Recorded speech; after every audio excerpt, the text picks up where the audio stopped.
अस्सलामुअलैकुम सर। जी वालेकुम सलाम। सर ठीक है आप? जी अल्हम्दुलिल्लाह। सर तकरीबन 4 महीनों से आप हर जुमेरात यहाँ पर आके एहतजाज अपना रिकॉर्ड करवाते हैं, अभी तक कोई नज़रसानी नहीं की गई आपकी तरफ। बिस्मिल्लाहिर्रहमानिर्रहीम। ये जो हुकूमत की तरफ से जुल्म और बर्बरियत की जा रही है मुलाजमीन के साथ, मुलाजमीन एक मुल्क की रीढ़ की हड्डी की हैसियत रखते हैं। जब तक ये रीढ़ की हड्डी कायम है, ये मुल्क, ये हुकूमत, ये कायम है। ये हुकूमत को ये जो 3 मुतालबात हैं हमारे, मुतालबात क्या हैं? ये जो जुल्म किए गए हैं ना, आपका हक है ये कि ये हमारा राइट है। जब हमारी अपॉइंटमेंट होती है किसी भी सरकारी मुलाजमीन की, ये टर्म एंड कंडीशन में शामिल है ये चीज़। ये बाद में आखिरकार हमने 35 साल सर्विस गुजार दी है। अब हमारी ये सोच होती है एक मुलाजिम की, किसी की भी, कि जब हम रिटायर होंगे उसके बाद हमारे बच्चों का या कोई मकान का कुछ ना कुछ कर लेंगे। मैं अभी तक 32 ईयर मेरी सर्विस हो गई है, 32 साल, तकरीबन 55 साल मेरी उम्र है। मैं अभी तक रेंट के मकान में रह रहा हूँ। मैं ये सोच रहा था कि जब मैं रिटायर होऊंगा किसी बेटी के हाथ रंगीले कर लूँगा या अपना कोई छोटा मोटा कोई 2 मरले का कहीं कोई घर बना लूँगा ताकि मेरे बच्चों का उसमें सर ढाँप ले मेरे बच्चे उसके अंदर। ये हुकूमत ने हमारे सारे जो सोच थी, जो हमारी आगे वाली जितनी सोचें थी, वो सारी पे बिल्कुल पानी फेर दिया इन्होंने। हाँ जी, ये हमारी हुकूमत से इल्तिजा है कि दूसरा ये कि आप देखें कि अगर कोई गरीब है, मतलब ऑन ड्यूटी कोई सरकारी नौकरी वाला, खुदा न खास्ता कोई हादसा पेश आ जाए तो उसको कुछ हो जाता है, एक वाहिद माँ का सहारा तो यही होता होगा कि मेरा बेटा जवान होगा तो उसी नौकरी पर लग जाएगा। ये सारी चीज़ें भी छीन ली गई। ये बिल्कुल उन यतीम बच्चों के साथ, उस बेवा के साथ ये सरासर ज़्यादती है।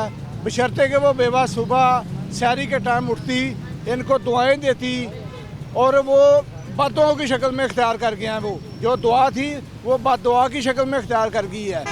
और ये मरियम साहबा से ये दरख्वास्त है कि आप उनसे पूछें जिनके वालिदैन नहीं हैं, उनसे पूछें जो भूखे सोते हैं। जिसको भूख लगती है, भूख का एहसास उसको है, जिसको भूख नहीं लगती उसको क्या एहसास है कि भूख क्या चीज़ है। वो हम रिक्वेस्ट करते हैं बार बार कि मैडम, ये जो पंजाब हुकूमत ने, क्योंकि वज़ीर आला मरियम ही हमारी पंजाब हुकूमत की सरबराह है, उसी के सारा बाकी 3 सूबों में तो ऐसा कोई पास नहीं किया गया। कोई नहीं है, किसी में कोई नहीं है। ये सिर्फ IMF का बहानेबाजी, ये सिर्फ सूबा पंजाब में आ रही है कि ये IMF का प्रेशर है। IMF का प्रेशर मिनिस्टरों पे क्यों नहीं आया, सूबाई असेंबली क्यों नहीं आया, जिसकी 1 लाख तनख्वाह थी 7 लाख कर दी गई है। ये 150-250% से भी ज़्यादा बनती हैं।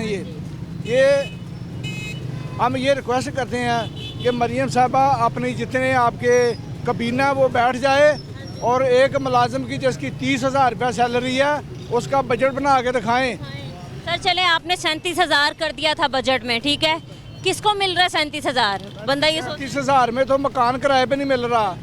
मेरा ज़ाती बिल, मैंने खुद 40,000 रुपया बिजली का बिल मैंने जमा करवाया है। और आप यकीन करें कि बच्चों का पेट करके हम जमा करवाते हैं, बच्चों का पेट काट देते हैं, फिर वो बिल जमा करवाते हैं। वो मजबूरी होती है।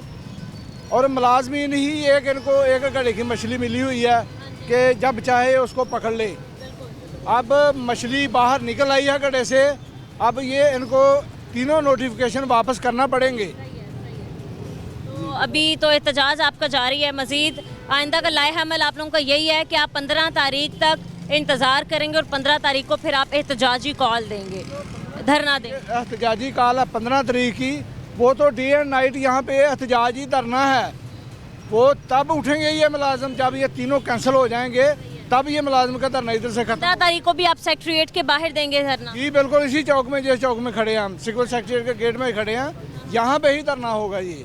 और मज़ीद जो फैसला होगा वो मेरी जो सीनियर क़यादत है, जो सेक्रेटरीट के अंदर बैठी है, जो इस्लामाबाद में बैठी है, जो रहीम यार खां में चौधरी मोहम्मद बूटा आबद साहब हैं हमारे, पंजाब से आएंगे लोग? जी पूरे पंजाब से इंशाल्लाह आएंगे।